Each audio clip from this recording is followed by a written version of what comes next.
Hello, welcome. সকলকে স্বাগত জানিয়ে শুরু করছি আরেকটি ব্লগ। সবাই কেমন আছেন? নিশ্চয়ই খুব ভালো আছেন, আমিও বেশ ভালো আছি।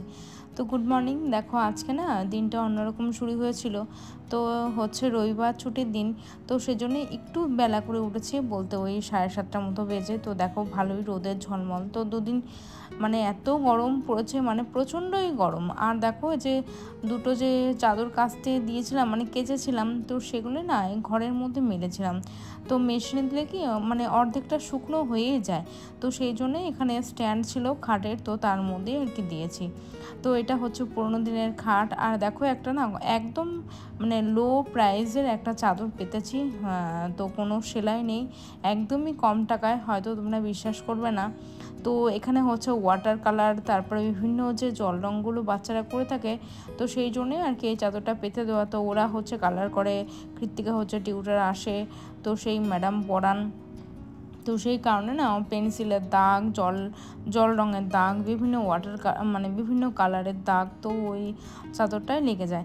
তো ভাবছি যে এখানে হচ্ছে ছোট ছোট বাচ্চারা যেহেতু মানে করে, তো সেই জন্য একদম কম একটা চাদর পেতেছি।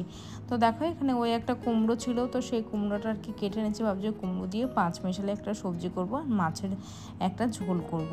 তো দুদিনের ব্লগ যেহেতু, আর পরিষ্কার পরিচ্ছন্ন বাড়িতেই মা লক্ষ্মীর বাস। তারপরে হচ্ছে দেখো ধৈর্য আর পরিশ্রম না থাকলে হয়তো মা লক্ষ্মী হয়তো আসেন না। তো যেই গৃহিণীরা দেখো, আমি দেখেছি অনেকের ব্লগে, তো অনেক আমার বান্ধবী আছে তাদের ব্লগেও দেখেছি, তারা অনেক সুন্দর সুন্দর ব্লগ করে আর দেখতেও খুব ভালো লাগে। তো আমি তাদেরকে দেখেছি এত সুন্দর গুছিয়ে পরিপাটি করে ক্লিন করে যে কাজকর্মগুলো করে না বন্ধুরা, আমার দেখে খুবই ভালো লাগে। তো সেই জন্যই তোমাদের বললাম যে এই যে জায়গাটা দেখেছো যে কতটা ময়লা হয়েছে, নোংরা হয়েছে। তো পাতা পড়ে, ধুলো পড়ে, মাটি পড়ে যদি আমি এইভাবেই ফেলে রেখে দিই, তো এটা মানে একদমই আরও নোংরা হয়ে যাবে। তো এটা তো ঠিক না, যে পরিষ্কার পরিচ্ছন্ন বাড়িতেই মা লক্ষ্মীর বাস। তো এটা সব গৃহবধূরাই আমরা জানি আর মানি, আর সেই নিয়ম মাফিক মেনেই তো সংসারটাকে গুছিয়ে করি। তো এটা কিন্তু দেখছো তুলসী গাছ নয়, একটা মানে অন্য একটা গাছ, মানে সেটা কি গাছ আমি জানি না। আর এদিকে দুটো পাথরকুচি গাছ। তো তুলসী গাছের সামনে কিন্তু আমি ঝাড়ুটাকে একদমই দেবো না, আর যেদিকে তুলসী গাছটা নেই সেদিকে আর কি দিয়ে জল দিয়ে ধুয়ে দিচ্ছি। তো আমার যেহেতু তুলসী মঞ্চটা নেই, তো দেখো এই যে রাতে একটু ডাল সেদ্ধ দেবো কৃতিকার জন্য, ওর একটু পেটের সমস্যা হচ্ছে। তো বললো মা একটু ডাল সেদ্ধ দিয়ে দাও, এটা দিয়ে আর কি ওকে খাইয়ে দেবো। তো তারপর হচ্ছে দেখো একটু সাদা তেল ঢেলে নিচ্ছি। তো এই প্যাকেটটা অনেকদিন ধরে আর কি ছিল ব্যাগের মধ্যে। আর দেখো সেই কাঁচা কুমড়োটা মানে এখানেই রেখেছি ঝুড়িতে। তো ফ্রিজে কোনো জায়গা নেই, যেহেতু ফ্রিজটা একদমই ছোট, তো সেই জন্য কোনো জায়গা নেই। তো সেই জন্য এখানে রেখে দিয়েছি। আর দেখো যে বাদবাকি যে তেলটা যে গায়ের থেকে পড়েছিল মানে বোতল থেকে, সেটা আমি একটা পেপার দিয়ে এভাবে একটু মুছে নিচ্ছি। তো দেখো জায়গাটা ক্লিন হয়ে গেল। আর ওই দেখো আম দিয়েছিল ওই শ্বশুরমশাই, তো আম দুটো না একদম বন্ধুরা কাঁচা। তো একটা কেটেছিলাম, তো পুরোটাই ফেলে দিতে হয়েছে। ভাবলাম যে এখানে কিছুদিন থাক, তো তারপরে হচ্ছে খাওয়া যাবে, একদমই কাঁচা। আর এই লঙ্কাগুলো দেখছো না, কৃত্তিকা হচ্ছে গাছের থেকে তুলেছে, মানে আমাদের গাছের থেকেই বাইরে গাছ আছে, তো সেখান থেকে আর কি লঙ্কাগুলো দেখো একদম কচি কচি লঙ্কা, একটুও ঝাল নেই। তো এমনি মানে চিবিয়ে খাওয়া যাবে সেই লঙ্কাগুলো। তো সেই লঙ্কাগুলো দেখো এখানে রেখে দিলাম। আর গত ভিডিওতে যারা যারা কমেন্ট করেছিলাম তাদেরকে অসংখ্য অসংখ্য ভালোবাসা আর অসংখ্য অসংখ্য ধন্যবাদ। তোমরা প্লিজ এইভাবেই পাশে থেকো আর এইভাবেই সাপোর্ট করো। আর দেখো এই যে একটু ওই কৃত্তিকার জন্য একটু ভাত নিয়েছি, ও তো এতগুলো ভাত খাবে না, তো এতটা ভাতও খেতেও চায় না। আর ডিম ভাজা করে নিয়েছি। আর দেখো এই ডিমের অমলেট দিয়ে কৃত্তিকা খেয়ে আর কি স্কুলে যাবে। তো এটা হচ্ছে সোমবারের দিন। তো ওর দেখো সমস্ত বই রুটিন অনুযায়ী আর কি সাজিয়ে দিচ্ছি। তো এই বইয়ের মধ্যে খাতাগুলো মানে কপিগুলো যদি আমি দিয়ে দিই না বন্ধুরা, তাহলে ওর খুঁজে পেতে খুবই মানে সহজ হয়ে যায়। তো ওদের তো ইংলিশ মিডিয়াম, তো তাই জন্য না হারানোর কোনো ভয় থাকে না।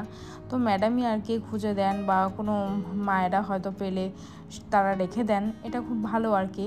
তো দেখো যে মাছ নিয়েছিলাম, তো মাছগুলো ভেজে নিচ্ছি। এক দিদিভাই আমাকে কমেন্ট করেছিল যে তোমার হোম ট্যুরটা দিতে। তো আমি বলবো দিদিভাই, আমার তো মানে খুব একটা সুন্দর ঘর নয়, তো যে আমি চেষ্টা করব মানে যতটুকু দেখানোর। কিন্তু যদি ঘরটা যদি সুন্দর হতো বা অট্টালিকা বড় অট্টালিকা হতো, তো অবশ্যই আমি দেখাতাম। তো আমার তো একদম সিম্পল নর্মাল মানে সেরকম কোনো ঘর নয়, তো আমি না ওর জন্য মানে দিচ্ছি না আর কি হোম ট্যুরটা। তো এমনি ভিডিওতে যেমন ঘর দেখছো ওরকমই ঘর। এটাই আর কি। আর আমাদের যেহেতু পুরনো বাড়ি, তো সেটাকে আর কি মানে ওই টাইলস বসিয়ে বা রং করে একটু করা হয়েছিল। আর রান্নাঘরটা দেখেছো একদমই ছোট, নন মডিউলার নয়, পুরনো একটা রান্নাঘর, সেখানে আমি রান্নাটা করে থাকি। তো সেটাই, কিছু মনে করো না দিদিভাই, হয়তো যদি কোনো দিন যদি কিছু করতে পারি তো তখন হয়তো দিতে পারি। তো দেখো এখানে মাছের ঝোলটা হয়ে গেছে, তো দেখো এই ঢেকে দিলাম। আর টিকটিকির তো প্রচণ্ডই উপদ্রব। তো তোমাদের একটা টিপস বলেছিলাম যে ন্যাপথলিন দিলে না বন্ধুরা টিকটিকির মশা অনেকটাই, পোকামাকড় অনেকটাই আসে না। যদি একটা করে ন্যাপথলিন প্রত্যেকটা জায়গায়, উঁচু জায়গায় যদি দিতে পারো তাহলে খুবই ভালো। আর সন্ধ্যের টাইমে যে মশাগুলো এসে যায় না, সেগুলো একদমই আসে না। তো দেখো তারপর হচ্ছে এই ঘরে চলে এসেছিলাম, তো একদম সেই ধুলো পড়ে না এগুলো সব খালি রয়েছে। তো এখানে বইপত্র, জিনিসপত্র, বললাম না যে জায়গা নেই ঘরে কোথাও রাখার জন্য। তো এই যে যতগুলো এখানে আছে ব্যাগের মধ্যে রেখে দিয়ে ওই ট্রফিগুলো, মেমেন্টোগুলো, তো ওই সার্টিফিকেট সব কিছু এখানে, এইগুলো তোমাদের সাথে শেয়ার করেছি। তো এক এক করে সুন্দর করে গুছিয়ে নিচ্ছে। আর প্রচণ্ড মানে পিঁপড়ে তো এই ঘরে ছিল, তো সেইগুলো মানে ধুলোও পড়েছিল সব কিছু, অনেক দিন যাবত এই ঘরটা ক্লিন করা হয় না। তো সেই জন্য এগুলো একটু এদিক ওদিক করে গুছিয়ে এক জায়গায় করে রেখে ভাবছি ভালো করে ঘরটাকে একটু ঝাড়ু দিয়ে ক্লিন করব। তো সমস্ত কিছু সোফাগুলো একটু সুন্দর করে একটু ঝেড়ে নেব। আর এগুলো দেখো পেপার দিয়ে এখানে ঢেকে রেখে দিচ্ছি, তো না হলে যে ধুলো ময়লা কত কিছু নোংরা পড়ে থাকে, তো সেই জন্য আর কি ঝুল, তারপরে হচ্ছে অনেক ধুলো জমে থাকে কোনায়, মাকড়সার জাল, পোকা মাকড়, হ্যাঁ অনেক কিছু বন্ধুরা থেকে যায়। তো সেই জন্য একটু ভালো করে ভাবছি আজকে ঝেড়ে ডিপ ক্লিন, হালকা মতো ডিপ ক্লিন করে তারপরে হচ্ছে আমি ওদিকে ঘরটাকে মুছে নেবো। আর দেখো কিছু মশারি ছিল, বেডশিট ছিল, তো হাজব্যান্ডের সেগুলো হচ্ছে এগুলো কেচে দেবো। আর দেখো কিছু রেখে দিয়েছে, একদিনও তো আর হবে না, ওই আর কি ভিজিয়ে দিয়ে তারপরে হচ্ছে মেশিনে দিয়ে দেবো। একটু গরম জল দিতে হবে যেহেতু অনেক দিন রয়েছে এর মধ্যে। আর ওখানে তো ও কাচতে পারতো না, সেই খোলাই পড়ে থাকতো। তো দেখো দেয়ালগুলোতে একদম ঝুল পড়ে একদম মানে নোংরা হয়ে গিয়েছিল। তো আজকের ভিডিওটা বন্ধুরা বেশি লম্বা করব না। তো দেখো মোটামুটি এই যে এদিকটা হচ্ছে ক্লিন করে নিয়েছি, তো মোটামুটি ক্লিন হয়ে গেছে।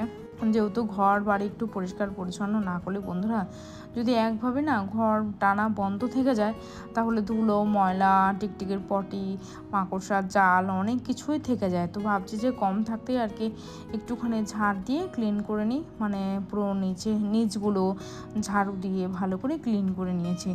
তো দেখো এই ঘরটা মোটামুটি ক্লিন হয়ে গেছে। তো বাদ বাকি যা ঘর আছে, তো পুজোর আগে ভাবছি সব কিছু ঝেড়ে টেরে জানলাগুলো ক্লিন করে সুন্দর করে নেব। তো দেখো সন্ধেবেলা হচ্ছে কৃত্তিকা, আমি আর হাজব্যান্ড গিয়েছিলাম। কৃত্তিকার একটু মানে একটু কানে ব্যথা ছিল, তো অ্যাপয়েন্টমেন্ট আছে ডাক্তারের, তো সেই জন্য আর কি ওকে নিয়ে যাব। তো আসার পথে কৃত্তিকার বায়না, তো একটু ওই টিফিনের জন্য একটু ওই মঞ্জনিস থেকে তো একটু কেক নেবে। তো এখানে অনেক কিছু ছিল, তো মানে দেখে খুবই ভালো লাগছিল, তো তোমাদের সাথে একটু ভিডিও শেয়ার করলাম। তো এখানে হচ্ছে পাঁপড়, এখান থেকে একটা পাঁপড় নিয়েছিলাম পুরো রেডি করা, তো সেটা খেতে সত্যিই সুন্দর। ভিডিওটা ভালো লাগলে বন্ধুরা সাবস্ক্রাইব করে দিও। আর এখানেই শেষ করব। তোমরা খুব ভালো থেকো, সুস্থ থেকো, সাবধানে থেকো। Tata, thank you, bye bye, ধন্যবাদ।